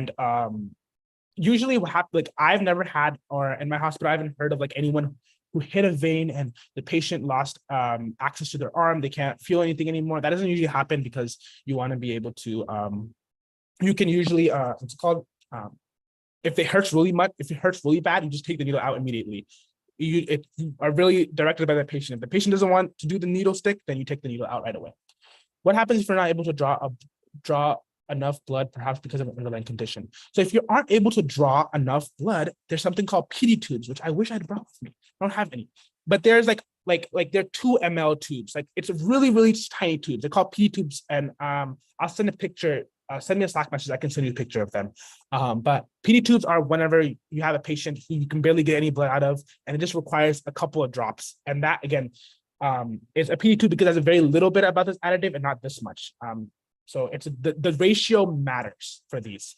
You want to make sure you try, these are Vacutainer controlled. So when you put the blood, when you put this into the patient, when you put it into this needle, only a certain amount of blood will come up because it's controlled by the air and the air inside the inside the tubes. So it automatically draws up. Yeah, what happens if you put it in any place in the hand? You can put it in the hand. Like I do a lot of hand sticks, but what I suggest not to do and never do is like this area of your arm, of your hand. Never try and do this. I think I've only done it once in my career, with supervision with someone who's really, really, really, really advanced. So they were directing me completely, but this is never a place that you want to go because the nerves are very, very, you can hit a nerve really, really easily here. So you never want to go here. So never, ever go here unless you are, a doctor is with you or a doctor tells you, hey, like go draw it from this area on the hand, on the upper. Also, if you can't find a vein anywhere, you usually will ask another phlebotomist to come and see. And if the last option usually will be like doing like a finger stick and trying to get blood out of the finger using the lancet. And then also drawing blood from the foot. I've never drawn blood from the foot, but I have heard of people in my hospital that have drawn blood from the foot. That is an option that you do as well. So whenever you finish drawing the blood, you got all the blood, you let the patient know, thank you for letting me draw the blood. And it's usually like when I go up in the patient's room, it's like 4 a.m. in the morning. So they don't really want to like hear me. They just want the lights off and me out. So I just kind of do my job like that. Just, okay, like thank you for letting me draw your blood. And then I move on. And then patient identification is really important. Most time you don't really need to do like handwrite the name, the ID, the birth date, the date of the sample. Over like almost I think 90% of hospitals nowadays have like a label system that prints out directly the label. So all you do is put a sticker on the tape on the tube, and then you just send the blood down. How do you choose the best parts to take the blood? Again, you can sometimes like I'll feel the first area I always go for is the antecubital fossa, this area. I'll put the tourniquet on, I'll feel it, I can't feel a vein, I'll go to the hand, I'll go to the arm. If I can't feel a vein there, then I'll go to the hand. And usually I can find the vein here or here all the time. I don't think I've ever like not found a vein there. And if I haven't found it, I put some heat pad on and it usually works. Do you work at 4 a.m. in the morning? Yes, I unfortunately do on the weekends. I do. Can you draw blood from the neck? No. I have not heard of anyone do that, and I do not recommend you trying to do that as well. That is probably, if a blood needs to be drawn from the neck, that is not going to be performed by a phlebotomist, or probably going to be like an advanced nurse practitioner or a doctor, not someone like that's not trained in medical, advanced medical training. Again, you're finished with the needle, you want to immediately dispose of it, wash your hands or use hand sanitizer, label, and then you're done. You've drawn the blood. The hardest part of this whole process is finding the vein. And again, I didn't talk about some practices. You want to always wear gloves. You want to always like put alcohol pad to clean the blood, clean the area that you're going to draw. You don't want to touch the vein after you've put alcohol on it and cleaned it, because that's just going to cross-contaminate the samples. And blood cultures, how you clean is a little different. You want to use an iodine sample, and iodine you use to clean the area that you're going to draw. And you can never touch a blood culture sample. You can never want to touch a blood culture sample. Like once you've put the iodine on the patient, you never want to touch the vein again, because you will contaminate the blood culture bottle, and then that is a strike for you. So don't do that. I have never had like a contaminated blood culture because I'm very particular in how I draw my blood cultures. But I do know that people who have in the past, because they touched it and then they had some sort of like they just transferred bacteria from their hand to the patient, and it was incorrect. To be really specific. Okay, again, like I said, this is how anatomically one way of how veins should work, but again, it's not always going to be like that. And you need to rely on your fingers, practice, practice, practice. How I practice was, again, my training that I did for a year didn't even closely meet what I needed to know what to do. Like I learned textbook what I need to do, the procedures and how it works on like on a patient, like on my friends, but like they're teenagers. Like I drew on people that were like 15, 16 years old, not 15, 16, like 16, 17 years old. They have beautiful veins. I usually always got blood. But what's it called? When you go to the hospital, you have a lot of people that are 90 years old or 80 years old, and they're older, they're elderly patients, and they have really difficult veins sometimes to find because they're really bouncy. They're hard to find. They have IVs going through them. So then you have to like really implement the skills of your fingers, your hands, and learning how to feel. And all you, like, again, how you practice is going into clinical setting, finding clinical programs that provide clinical practice that you can use to learn how to do it in patient. Because you won't learn anything from taking a class. Like you'll learn how to get certified, but then you will have to eventually be able to go into a clinical setting and practice your skills. I'll talk more about my journey in a second and how I practice and the immense amount of failures that I did before I finally got my first successful hospital blood draw. We'll talk about that story in a second. Again, when you put the needle in the patient, you're gonna want to do it the bevel up. So when you look at the needle, there's a bevel. The bevel always has to be up. It can't be down or you're not gonna get blood, and it's gonna hurt the patient. So always make sure that the pointy end is up and not down. That the bevel is up and not down. I don't know if I can this is really dangerous. Honestly, I'm not going to do that. We're going to keep the safety collection device on. So again, you want to go at an angle, and then this is how it kind of looks like. This is the blood tube. This is the vein, and this is the skin, the cutaneous membrane, and then you're about a 50 to 30 degree angle. And sometimes you're not doing a 15 to 30 degree angle. Sometimes you're literally like poking at a different angle, and that's okay. But always try and aim for 15 to 30 degrees. Most people, that will work. What's it called? And again, you don't with this demonstration, does it look like the whole needle is going in the patient? If you put the whole needle in, sometimes you put too much needle. If you put the needle too far advanced in the vein, do you see how the vein, it could go like in this area? So you're not gonna get blood. So if you slightly pull out, you're gonna find the vein and get the blood. That's why I say I go a little too deep, which is okay, but then I'm not gonna be able to get blood. So I have to pull out a little bit, and the vein and the blood is there. So that is how you do it. That's how you do venipuncture. Same thing for if you're inserting an IV. I think like over 80% of the stuff that I said about finding the veins, inserting the needle's a little different, but if you want to what's called insert an IV, which if you go in a medical profession, you will. Some of the skills that I taught you right now are gonna be exactly what you use for when you do what's it called? Inserting an IV.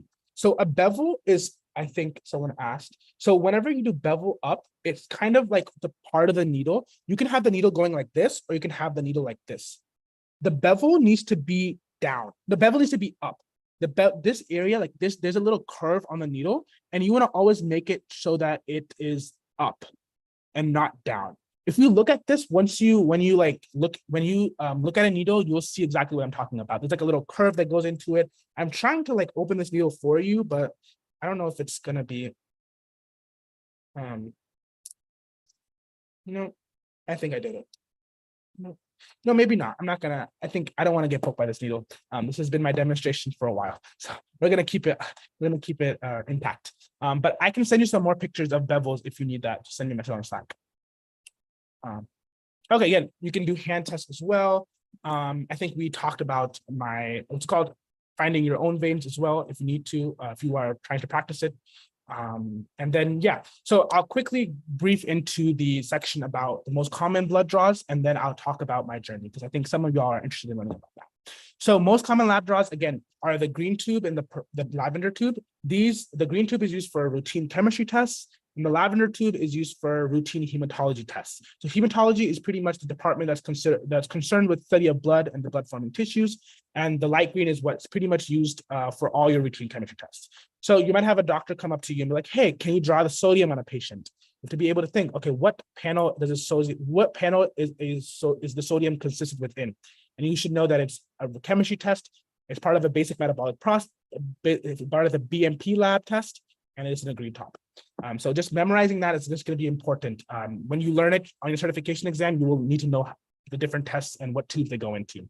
So BMP is your basic metabolic processes. This measures like your glucose, your BUN, which is your creatinine function, which is your kidney function, sodium, potassium, chloride, CO2, calcium is in a basic metabolic process. And sometimes your doctor might want to, the doctor might want to run following tests, such as creatinine. That could be part of the complete metabolic process, which is another test on top of the basic metabolic process. Then the purple top, you're doing hematology tests. So it's your CBC, you're testing for anemia, infection in the blood, red blood cells, white blood cells, all that is in your CBC. And in your hemoglobin hematocrit test, that is testing for your red blood cell measurements. And this helps identify any blood-related disorders. So again, imagine if the doctor doesn't have these test results. He doesn't know literally anything about the patient. So it's really, really important to have these ready before they come in to know what's going on in the patient. And then there's also some other tube colors, your gray tops, the blue tops, and the pink tops. The gray tops are used for chemistry-related tests, which is like glucose, ammonia testing, which is a special test that's on ice. Blue is also one for coagulation studies, how fast your blood clots is used in the blue. The blue is very specific because you cannot have, you have to make sure the tube is filled all the way to the top, or if it's not, the specimen is going to get rejected. So that's one thing, if you are drawing a blue top, is to make sure you do. And then pink top is used for blood bank studies. This is kind of like, what's your blood type? That will be used. And again, it has to be filled to a certain level on the tube as well. So now I'll talk about my phlebotomy journey. So I went to high school in Dallas, Texas. Again, everyone's gonna have a different journey in how they get, if you want to be a phlebotomist. This is how I did it. In high school, I participated in a pre-medical professional track. And part of that had something called a career and technical education. So my high school offered phlebotomy training. That's where I got my training done. So this is a career, it's pretty much where I did my training. And I did the class for about a year and I got my training. So you might be like, oh, my high school doesn't have that. If you can apply to any community college near you, and they will have a couple month training. And I know I know a couple of friends in the past who've done it in the summer before their freshman year, which I would recommend you doing then, or before your sophomore year, or whenever you want, do it in the summer. It's a couple month course, and all you're gonna do is learn. You're gonna get some clinical hours in, and it's really good skills that you're learning in the training. And then once you finish your training, you do your certification and you get certified, and then you apply to jobs. Now, the journey to apply to jobs is really difficult. Personally, I was rejected to most of the jobs I applied to, almost all of them, except one offer I received from a local hospital. But it was kind of really difficult to find a job with zero experience. I, again, came out of high school and I came to Austin, and then I applied to jobs. And again, I had no experience in phlebotomy. I only had my class I did in high school, and we really didn't have a lot of in-person in-hospital experience because of COVID. So it was kind of difficult to like find a job because they would be like minimum requirements, 2 years of phlebotomy experience or 150 successful sticks.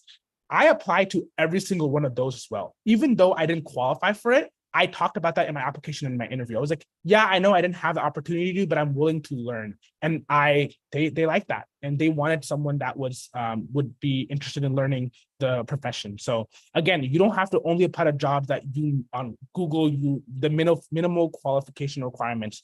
Apply to the ones that you don't even qualify for, and let the interviewer know. Like this job, I did not qualify for. It was like 2 years of experience. And I applied to it and I talked to the interviewer, and they thought it was a great experience for me and they let me have the job. So again, you have to, like, you're gonna get rejected probably a lot because that's kind of how a job in healthcare works, but you keep trying and you kind of be really persistent, you will eventually find an offer from a hospital or a clinic setting and gain your phlebotomy skills. And working in phlebotomy, again, it's something that I think, I'm sorry, I'll talk slowly, I think. Kind of off track there. Working in phlebotomy, one thing that I did learn is like in the first like 2 or 3 months, I sucked so bad. Like it was so difficult finding veins. It was so difficult doing everything because I only learned like the book, how it says in the book, and never in the patient setting. So it was an what's it called? It was a learning curve for me, and it taught me a lot of valuable skills of just how medicine is always like, you have to be able to apply skills in a setting. You know the skills, but you have to be able to apply it. A lot of times when you're in high school and college, you study for an exam, right? Similarly, when I was getting certified for phlebotomy, I was like, I'm gonna get certified for the exam, and I'm gonna get certified. I'm gonna study it. I'm just gonna like hopefully like know the skills. If I like, I think it's really, really important that you not only like learn, but you apply the skills. That's really important because when you go into the medical professional, you can't just memorize things. You have to be able to apply it. So that pretty much means that you have to learn beyond a test. You want to only learn for an exam. You want to learn to understand. And that's something this job taught me, and it's a skill that I'm implementing in college. Like I'm not only going to study for an exam, rather I want to study to understand and develop my science mind. I think that's really important for anyone going into the pre-medical profession. Yeah, I'll take a couple of questions about my journey. Any questions for me regarding my phlebotomy experience? Again, I'm available on Slack all the time if you have questions regarding my experience. If you want me to read over your application, or if you want me to help you find some jobs, I can list something. Did you transfer knowledge from school to your actual job? I did. I did learn like how to draw blood. Like I learned the different needles, when you use what, I learned the different additives, but I did, what's it called? I did learn a lot more in the clinical setting and practicing on patients.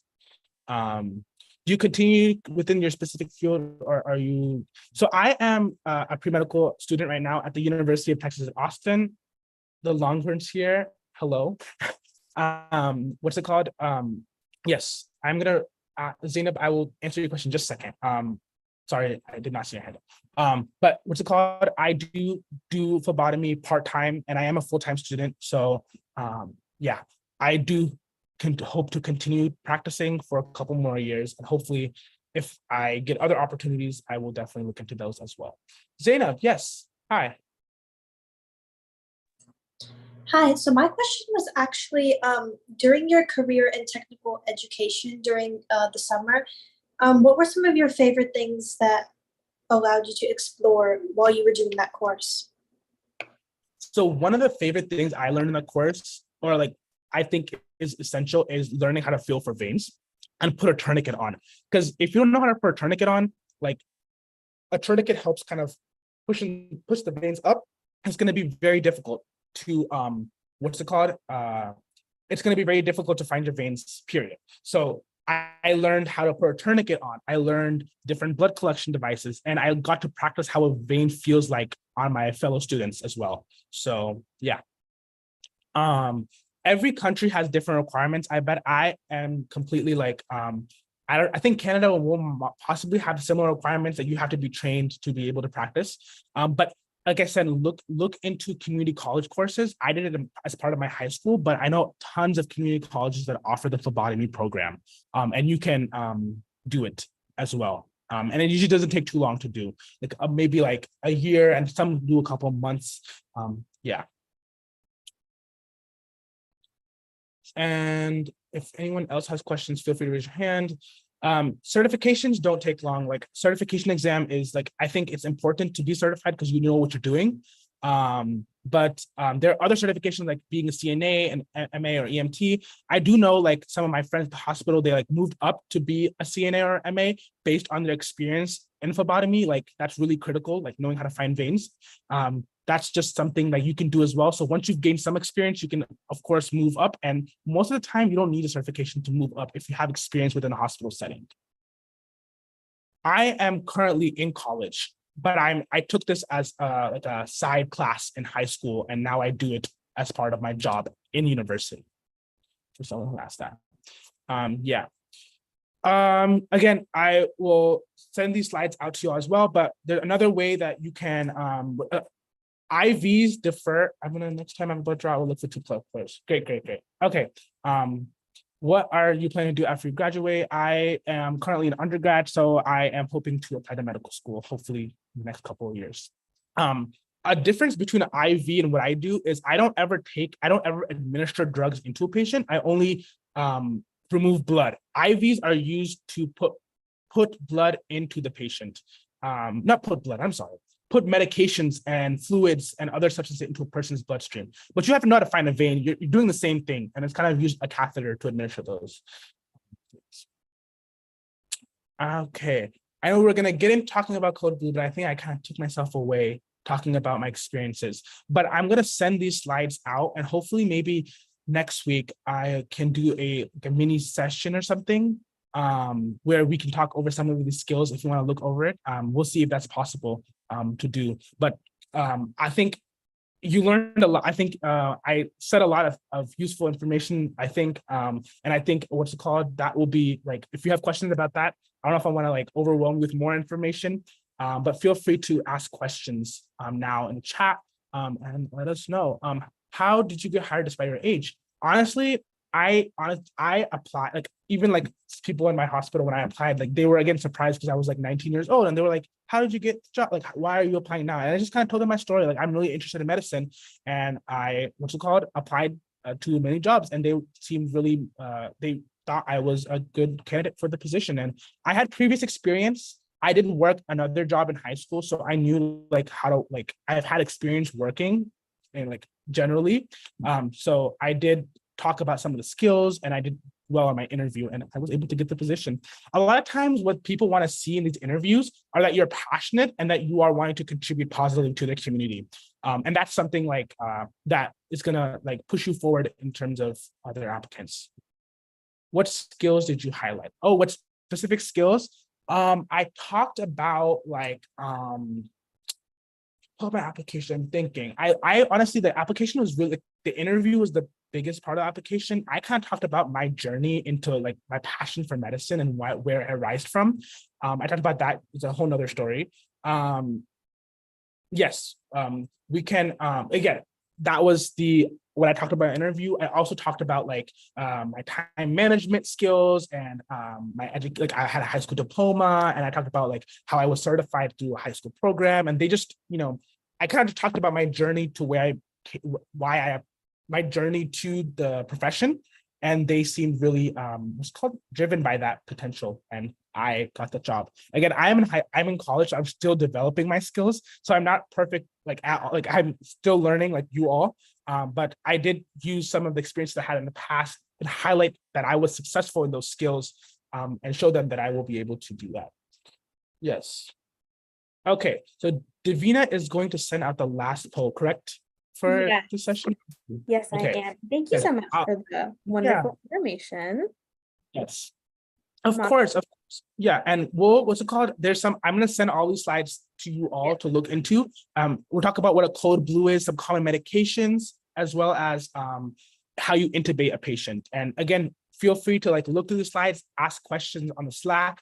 And I'll see if I can do like some sort of office hours later next week over this content, because I was so into the phlebotomy today to teach how to do that skill. Yes, absolutely. So Again, all the information will be posted on our Google Drive. The question that I have for you for the poll today for attendance is a little bit different. It's okay if you get it wrong. I anticipate that not everyone will get it right, and that's okay. But I just thought it fit with what we covered with Oh. blood test material today. So give it a try. Again, you'll get credit for being here as long as you just answer it, but give it a go. And yes, once you answer the poll, and if you don't have any questions for us, feel free to head out. I'll stop the live stream now, but as always, we will both stick around if you have questions related to the program or anything. But if you have answered the poll,